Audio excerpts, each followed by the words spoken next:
Start किया जिसको हम आज साइंस कहते हैं, जब उन्होंने एक्सपेरिमेंट्स स्टार्ट किए, जैसे कि स्टार्टिंग में मैंने आपको बताया कि अरिस्टोटल की जो फिलोसफीज थी उनको गैलीलियो ने काउंटर किया बाय यूजिंग देयर एक्सपेरिमेंट्स। उन्होंने ये कहा कि बिना एक्सपेरिमेंट किए, बिना किसी पक्के साबूत के, बिना किसी प्रूफ्स के हम ये नहीं कह सकते कि ये चीजें सही हैं, ये चीजें गलत हैं। तो अब उन्होंने सोचा कि क्यों ना एक बहुत क्वांटिफिकेबल मैनर में मेजर किया जाए कि हाउ मच मोशन।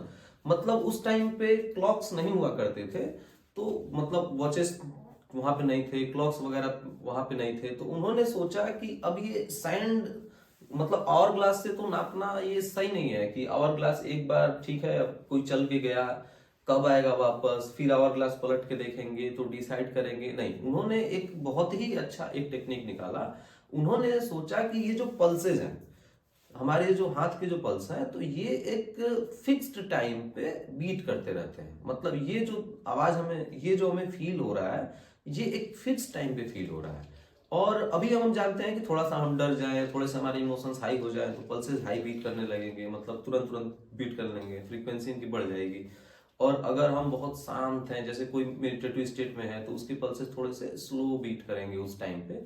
लेकिन फिर भी ये सब काउंटर करते हुए अभी ये मान के चलते हैं कि हमारे पल्स जो है, अगर एक फिक्स्ड अमाउंट ऑफ टाइम पे ही रिपीटेडली बीट कर रहे हैं, ठीक है। तो इसको लेके गैलीलियो ने एक एक्सपेरिमेंट परफॉर्म किया। उन्होंने एक असिस्टेंट को हायर किया और एक पहाड़ से एक पत्थर को गिराने के लिए रखा, और पत्थर गिरे वहां पे उन्होंने मार्किंग शुरू कर दी।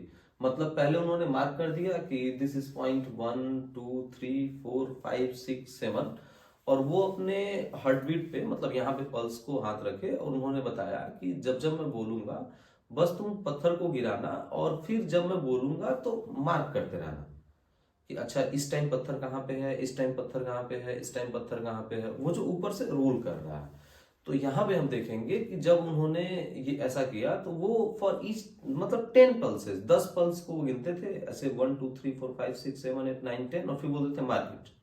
फिर उन्होंने काउंट किया 1 2 3 4 5 6 7 8 9 10 मार्केट। तो उन्होंने हर 10 पल्सेस पे उस जगह को मार्क कराया। मतलब उन्होंने जो डिस्टेंस है उसको उन्होंने ईच 10 पल्स पे मार्क कराया।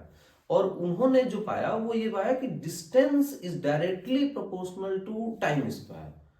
अब ये हमारे लिए थोड़ा सा बहुत आगे चले गए हम कहानी में, क्योंकि इसके पहले हमें यही नहीं पता कि स्पीड क्या है, इसके पहले हमें ये नहीं पता एवरेज स्पीड क्या है, हमें ये भी नहीं पता कि यूनिफॉर्म मोशन क्या है, और हम डायरेक्टली एक रिलेशन निकाल दिए कि distance is directly proportional to time square. ये हमारे लिए बड़ा खतरनाक होता है समझने के लिए। तो अभी इसको जानिए कि अगर रखे हैं distance is directly proportional to time square, तो इसका मतलब अगर मैं टाइम को 1 रखूंगा तो 1 का स्क्वायर, तो डिस्टेंस भी कितना आएगा 1। लेकिन जैसे ही मैं टाइम को 10 रखूंगा तो 10 का स्क्वायर कितना हो जाएगा, तो यहां पे होगा 100। अगर मैं टाइम को 5 रख रहा हूं तो यहाँ पे 5 का स्क्वायर कितना होगा 25। तो और एक रिलेशन अगर बहुत क्लियर कर देखा जाए, तो अगर टाइम 1 है तो 1 का स्क्वायर, डिस्टेंस भी कितना होगा 1। अगर टाइम को 2 रखा जाए तो 2 का स्क्वायर, डिस्टेंस कितना होगा 4। अगर टाइम 3 रखा जाए तो डिस्टेंस कितना, डिस्टेंस यहाँ पे कितना होगा, तो 3 का स्क्वायर 9। 1 4 9, मतलब 1 और 4 में डिफरेंस निकल के आया 3 का, और 4 और 9 में डिफरेंस निकल के आया 5 का। मतलब पहले सेकंड में, फॉर फर्स्ट सेकंड जो मूवमेंट हुआ है वो 3 मीटर का हुआ। अगर उसको डिस्टेंस को मीटर में लेके चले तो 3 मीटर का हुआ है, और दूसरे ही सेकंड में जो मूवमेंट हुआ है वो 5 मीटर का हुआ है। तो ये समझना थोड़ा सा कॉम्प्लेक्स है अभी, इसीलिए हम सबसे पहले यूनिफॉर्म मोशन को पढ़ेंगे, फिर देखेंगे कि नॉन यूनिफॉर्म मोशन में ये चीजें क्या हो रही हैं, ये प्रोपोर्शनैलिटी क्या है। अभी के लिए इन सबको किनारे करते हैं and let's move to read uniform motion. Uniform motion को पढ़ने से पहले एक बार हमारे जो पुराने टर्म्स हैं, जो हमने क्लास 8 में पढ़े थे, 7 में पढ़े थे, उसको एक बार चेकआउट कर लेते हैं यहाँ पे।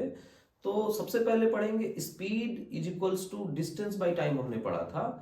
तो अगर speed is equals to distance upon time होता है, तो मैं अगर पूछ रहा हूं कि जैसे मैं जा रहा हूं जस्ट इस मोमेंट पे, मतलब अगर ये टाइम हो रहा है 5:45, तो ऑन 5:45 मेरी स्पीड क्या थी।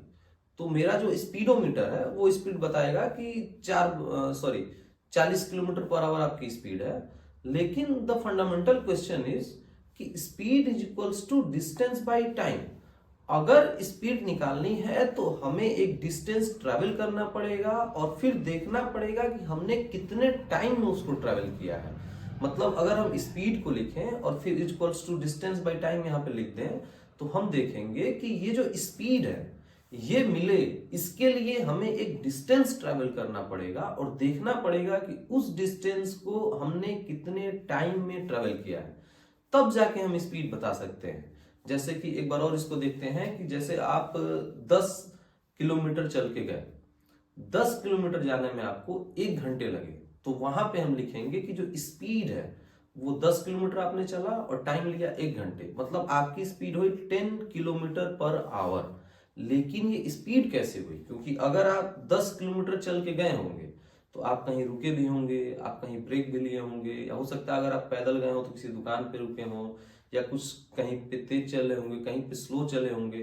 तो ये आपकी स्पीड नहीं है, एवरेज स्पीड है। जो आपने पढ़ा है speed is equals to distance by time, तो इस बात को हम क्लियरली देखेंगे कि speed, this is not speed, this is average speed. मतलब ये एवरेज स्पीड है, और किसकी एवरेज स्पीड है? ये जो हमने डिस्टेंस ट्रेवल किया है, इतने डिस्टेंस में हमने एवरेज स्पीड को अपने देखा है कि अगर मैं, जैसे मैं 1 किलोमीटर ही जा रहा हूं, तो अगर मैं 1 किलोमीटर का स्पीड में देख रहा हूं तो वो मैं ओवरऑल 1 किलोमीटर में मेरा जो एवरेज स्पीड था मैंने उसको देखा। जैसे 1 किलोमीटर मैं गया तो 1 किलोमीटर जाने में मैं कहीं तेज चलूंगा, मैं कहीं स्लो चलूंगा, मैं कहीं रुकूंगा। अगर 1 किलोमीटर जाने में मैंने 1 घंटा वहां पे ले लिया तो मेरी स्पीड 1 किलोमीटर पर आवर होगी। फन फैक्ट इज दिस कि जो भी हम लोअर क्लासेस में पढ़ते हैं वो पार्शियली करेक्ट होते हैं, मतलब पार्शियली करेक्ट को रॉन्ग बोल सकते हैं, और इसको हम हायर क्लासेस में जाके करेक्ट कर लेते हैं, क्योंकि हमारी समझ ही उतनी डेवलप की होती है कि हम वही पढ़ें। जैसे कि हमने बचपन में पढ़ा sun rises in the east, फिर हमें पता चला कि सन राइज ही नहीं करता है, हम ही उसके चारों तरफ घूम रहे हैं। फिर हमें पता चला कि जो सन है वो फिक्स है और ये जो अर्थ है ये घूम रहा है। फिर आप आगे जाएंगे तो पढ़ेंगे कि ये भी गलत है, सन भी घूम रहा है, अर्थ भी घूम रहा है। ऐसे करते करते आपको जितनी भी चीजें बताई जाएंगी तो अभी पार्शियली करेक्ट बताया जाता है, फिर हायर क्लासेस में जाके उसको करेक्ट कर देते हैं। तो हमने स्पीड के लिए देखा कि speed is trying to tell us the amount of distance covered in one unit of time. तो यहाँ पे हमने देखा कि ये जो हमने speed is equals to distance upon time पढ़ा था, इसको कट कर देंगे और यहां पे लिखेंगे average speed is equals to total distance divided by total time. Before Galileo did that experiment on inclined plane, मतलब जो इंक्लाइंड प्लेन पे एक्सपेरिमेंट जो किया था, जो अपने पल्सेस को उन्होंने पल्स रेट से उन्होंने देखा था, उन सारे केसेस को हटा के अभी हम देखते हैं what if a body moves a uniform distance in a equal interval of time in a plane. मतलब एक जो प्लेन है, अगर एक देखा जाए, एक हॉरिजॉन्टल लाइन देखा जाए जहां पे एक जो बॉडी है वो इक्वल डिस्टेंस कवर कर रहा है इक्वल इंटरवल ऑफ टाइम में, मतलब छोटे से छोटे टाइम में अगर उसको देखा जाए तो वो इक्वल डिस्टेंस ट्रेवल कर रहा है कॉन्जिक्यूटिव टाइम में। मतलब अगर वो 1 सेकेंड में 1 मीटर चला है तो अगले 1 सेकेंड में भी 1 मीटर चलेगा। ठीक ऐसे उसको अगर बड़ा करके देखा जाए तो आपको पता चलेगा कि 10 सेकंड में 10 मीटर चला है तो अगले 10 सेकंड में 10 मीटर चलेगा। मतलब उसको छोटे से छोटा में देखा जाए या उसको थोड़ा सा लॉन्ग व्यू में देखा जाए, अगर बॉडी इक्वल डिस्टेंस कवर कर रहा है इक्वल इंटरवल ऑफ टाइम में तो उसको हम कहते हैं यूनिफॉर्म मोशन।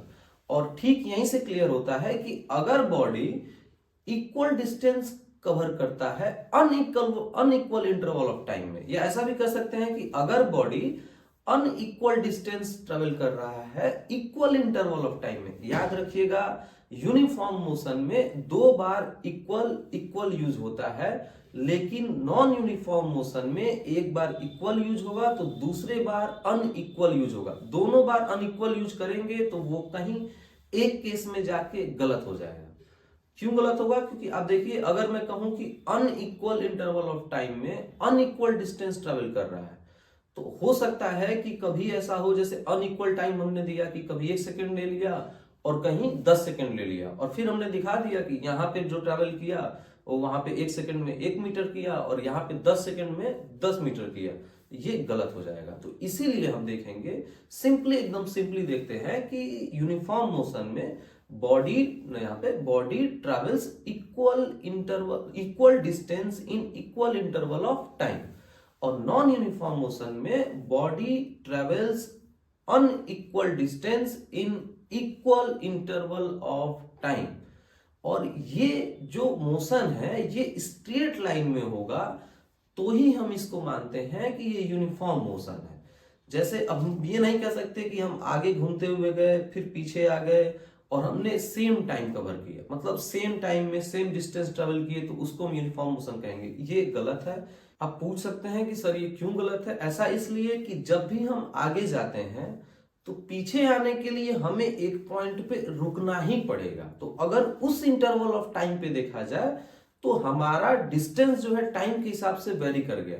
ऐसे ही हम आगे पढ़ेंगे कि आप सर्कुलर मोशन में चल रहे हो या जिगजैग मोशन में चल रहे हो, आपने इक्वल इंटरवल ऑफ टाइम में इक्वल डिस्टेंस ट्रेवल किया है, ऐसा बस आपको फील हो रहा है, कहीं ना कहीं वो हिंड्रेंस में आएगा। तो अभी एकदम सिंपल रखते हैं कि uniform motion body travels equal distance in equal interval of time, non uniform motion body travels unequal distance in equal interval of time.